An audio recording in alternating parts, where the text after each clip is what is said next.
Paixão, meu amado, bem-vindo de volta à nossa escola bíblica. Estamos estudando o livro de Samuel. Então, pegue a sua Bíblia, pegue o seu caderno de estudos, ora o Senhor, pede a Ele discernimento, entendimento, conhecimento, sabedoria, pede a Ele proteção, para que nós possamos desvendar dos seus mistérios.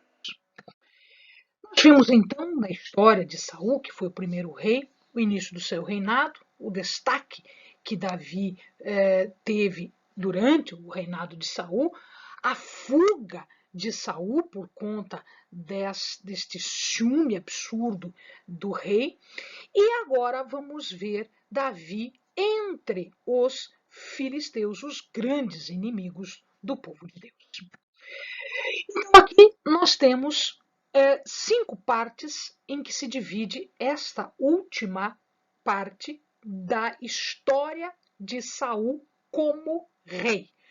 Davi, quando vai até Aques, o rei dos filisteus, na cidade de Gate, Saul fazendo mais um pecado absurdo, que é consultar uma médium.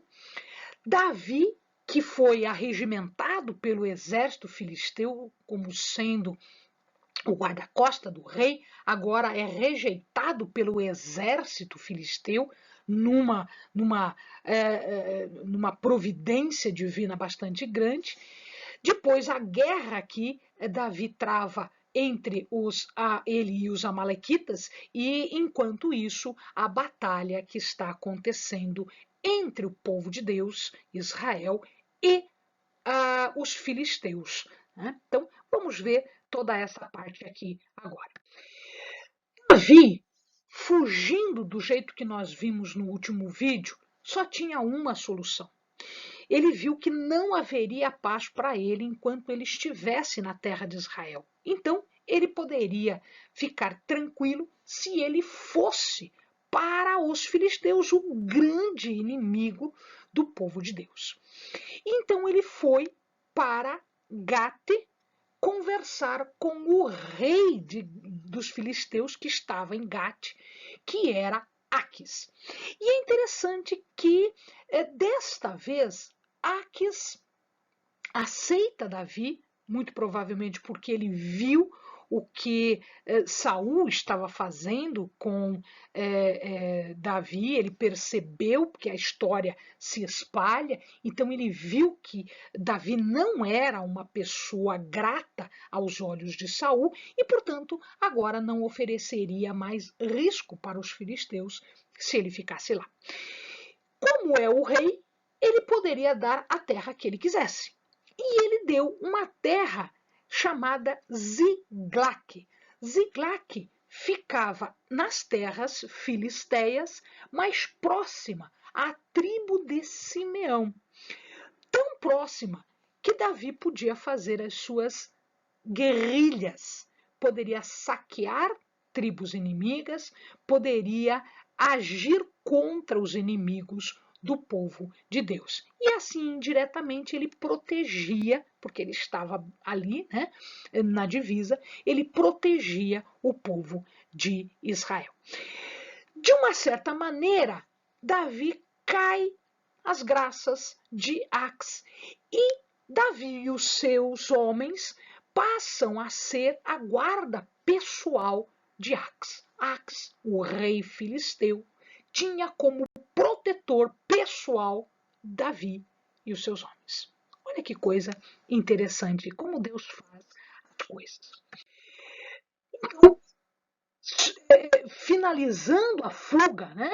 Ele veio para cá, a gente viu isso aqui na última aula, veio para cá, ele vem para Moab, né? Aqui a caverna de Adulão, vai entregar os seus pais para Moab, ele foge aqui a primeira vez em que ele salva a vida de Saul, aqui a segunda vez em que ele salva a vida de Saul, aqui o que ele teve em relação a Nabal, né? Aqui ele salva a Keila, né? E quando não tem mais o que fazer, ele vai para Gat de novo e ele recebe a terra de Ziglac. Ziglac fica aqui embaixo. Então, aqui o amado tem neste mapa toda a peregrinação, todas as voltas que Davi teve que fazer para salvar a sua vida.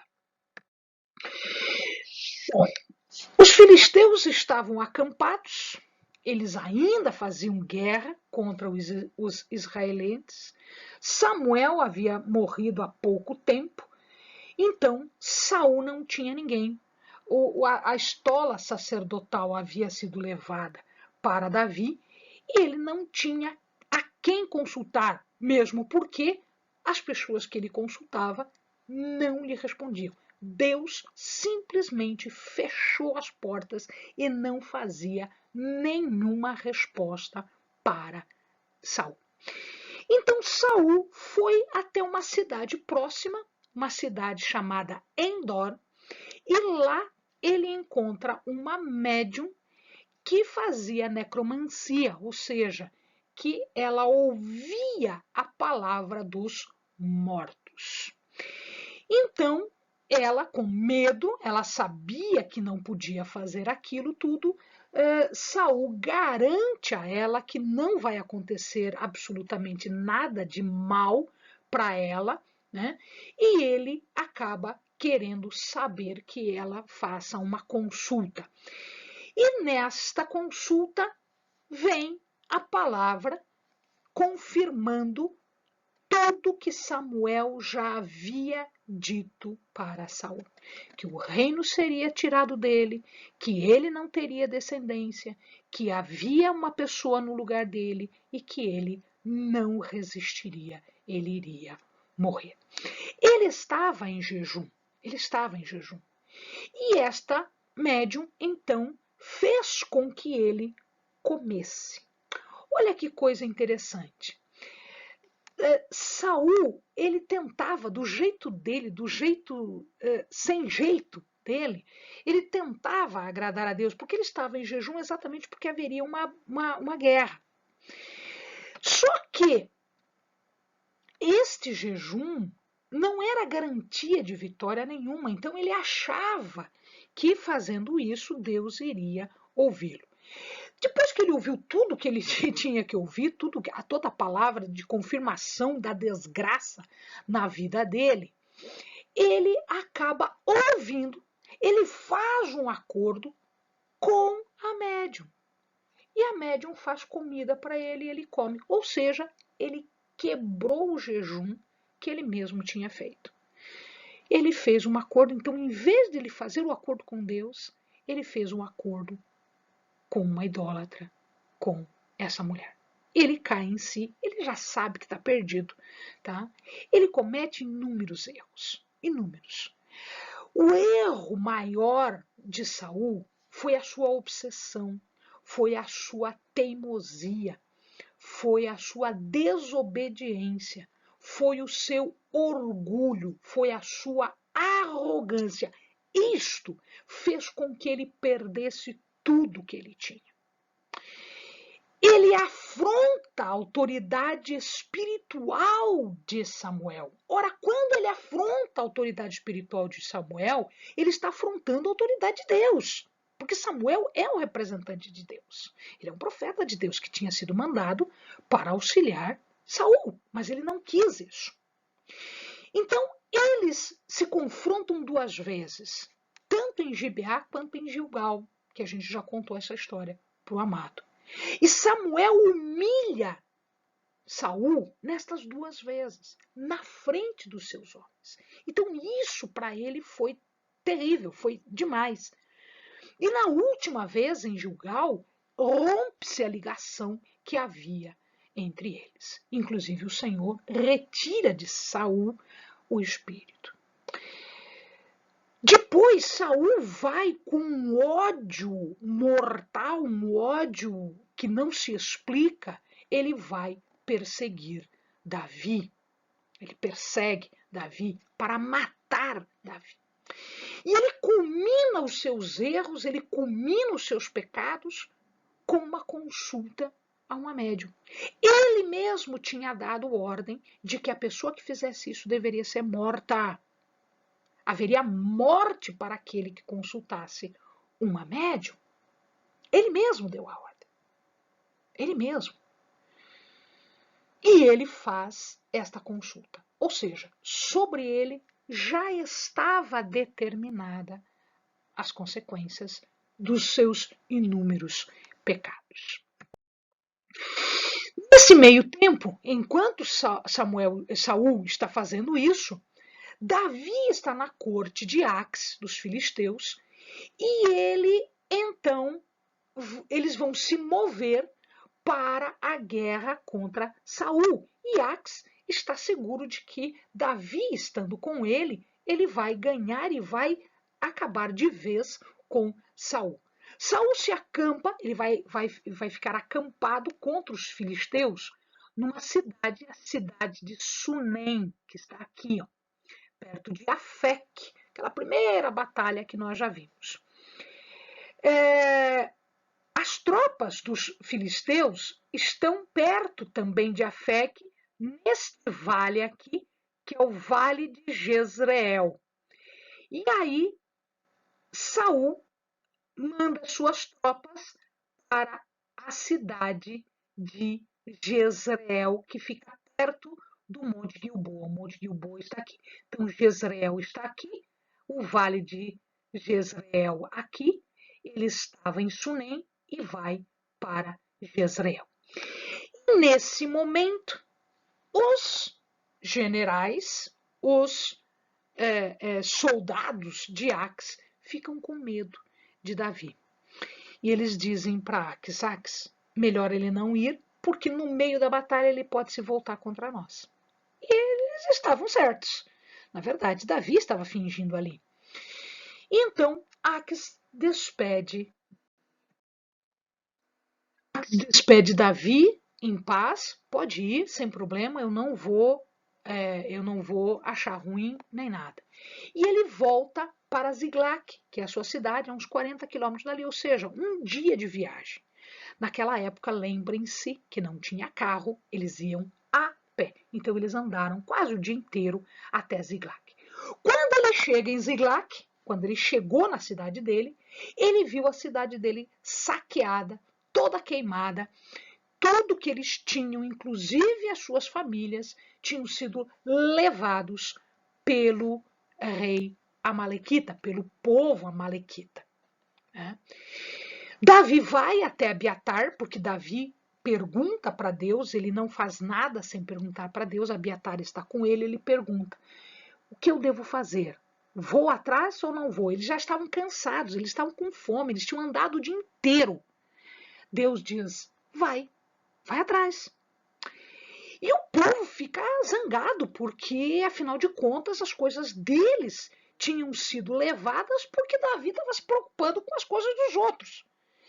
Então, eles acabam acusando Davi. E Davi consegue acalmar os ânimos e eles vão de Ziglac.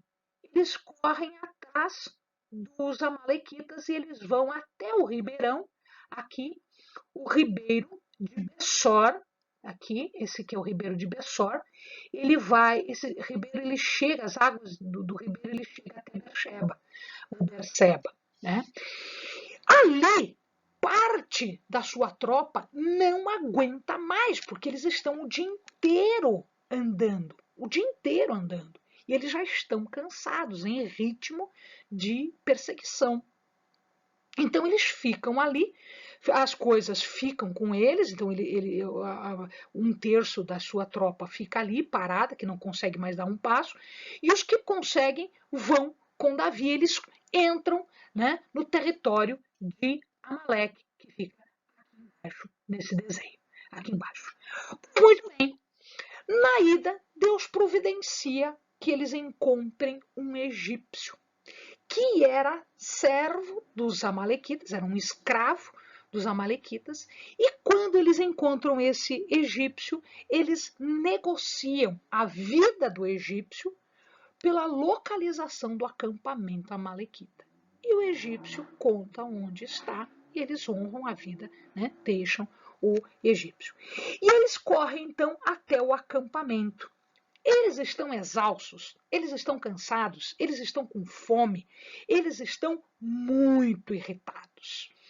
mesmo assim, eles fazem guerra contra os amalequitas. Por quê? Porque os amalequitas, donos de si, achavam que tudo estava dominado, que eles não tinham problema nenhum, e eles então, com as coisas de Davi e dos seus homens, estavam em festança, estavam numa boa. Resultado, Davi dá um tempo e ataca sem sobreaviso nenhum, ataca, eles não estavam esperando nada, ele faz um ataque e ele destrói todas as pessoas. Ele só não conseguiu destruir 400 pessoas que fugiram, pegaram um camelo e fugiram, e ele não conseguiu ir atrás porque eles estavam exaustos, tá? Então, ao contrário do que fez Saul, que deixou, né? Davi deu um jeito nos amalequitas e destruiu todo mundo, deu uma lição bastante grande e recuperou todas as coisas. Quando ele volta, os que foram à guerra diziam: não, mas quem ficou aqui não lutou não tem direito de nada. Aí Davi disse assim: gente, espera um pouquinho. Não foi Deus que deu a vitória?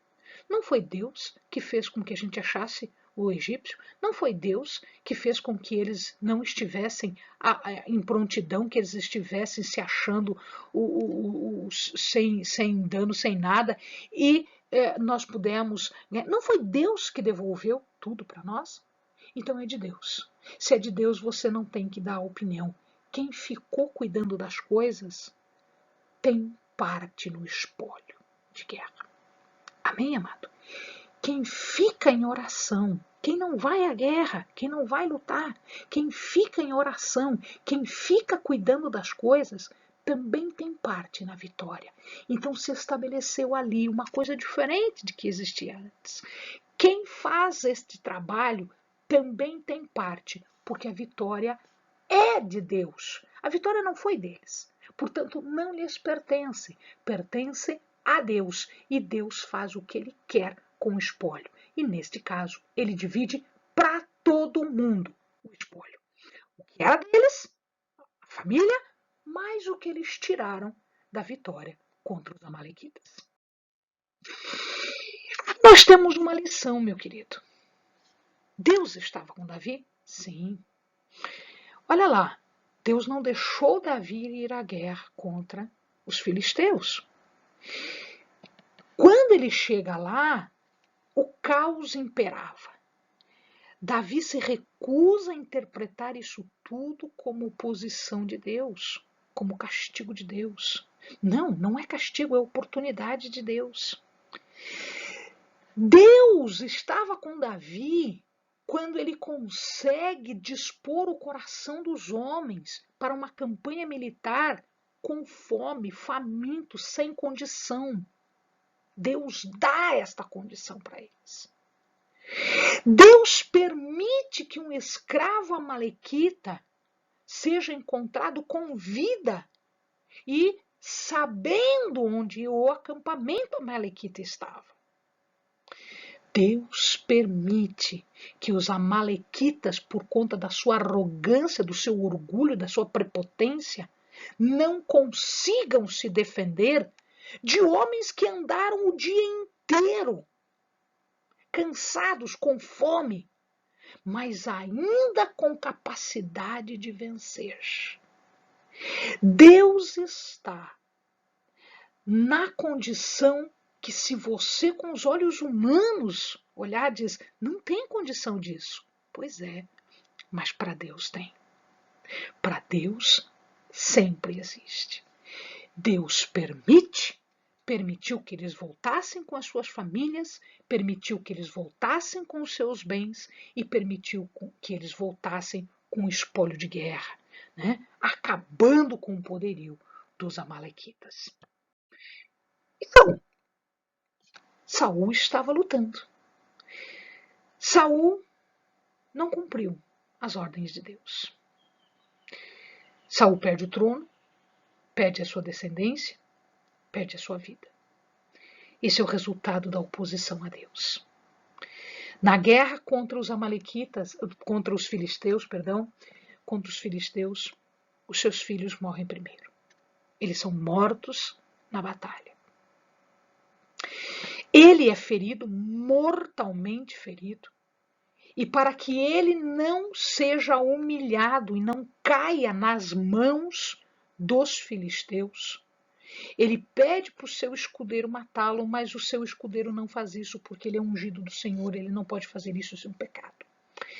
Então, ele cai sobre a sua própria espada, né, morrendo e não dando chance para os filisteus humilhar.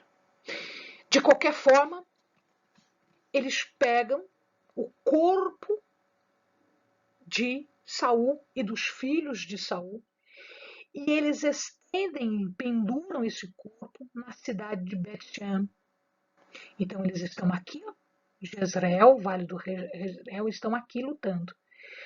Eles lutam, perdem a guerra e aqui na cidade de Bet-Shean eles expõem o corpo do rei e dos seus filhos. Bem pertinho tem a cidade de Jabes de Gileade.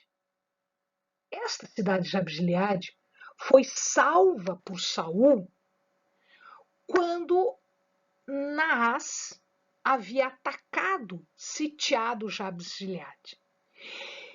Em retribuição à salvação de Saul, os moradores de Jabes de Gileade foram até Bet-Shean, retiraram os corpos que estavam sendo humilhados, expostos, né? E eles recuperam este corpo e depois estes corpos são levados para o cemitério, né? Para o seu túmulo, descanso em paz. O que nós vemos aqui é que um homem que fez muitas coisas, Saul fez muitas coisas, ele se estabeleceu um reino quando não existia. Ele dominou, ele guerreou, ele brigou, né? Ele poderia ter sido mais correto do que Davi? Sim, ele poderia ter. Ele poderia ter feito coisas melhores do que Davi, né? Em termos de pecado, a gente vai ver que Davi também pecou, né? E ele também vai responder pelos pecados que ele teve. Mas uma coisa diferenciou um do outro, meu amado. Uma coisa diferenciou Saul de Davi, porque o nome de Davi seguiu e o nome de Saul parou. O que diferenciou um do outro? O coração. Saul não estava na presença de Deus. O seu coração não estava com Deus. Mas o coração de Davi sempre esteve com Deus. Mesmo quando ele pecou, e pecou pior do que Saul em termos humanos, ele teve um coração que ouviu a repreensão e estava disposto a consertar o seu erro do jeito que ele sabia fazer. Ele foi até Deus. Amados, os pecados de Davi não ficaram sem retribuição. Nós vamos estudar isso. Eles não ficaram sem retribuição. A retribuição foi grave. A consequência dos pecados de Davi foram graves. Mas uma coisa o diferenciou. Ele era pecador como todos nós, mas uma coisa o diferenciou. O seu coração estava sempre na presença de Deus. Ele era um adorador. Ele era alguém segundo o coração de Deus. Amém, meu querido? Bons estudos.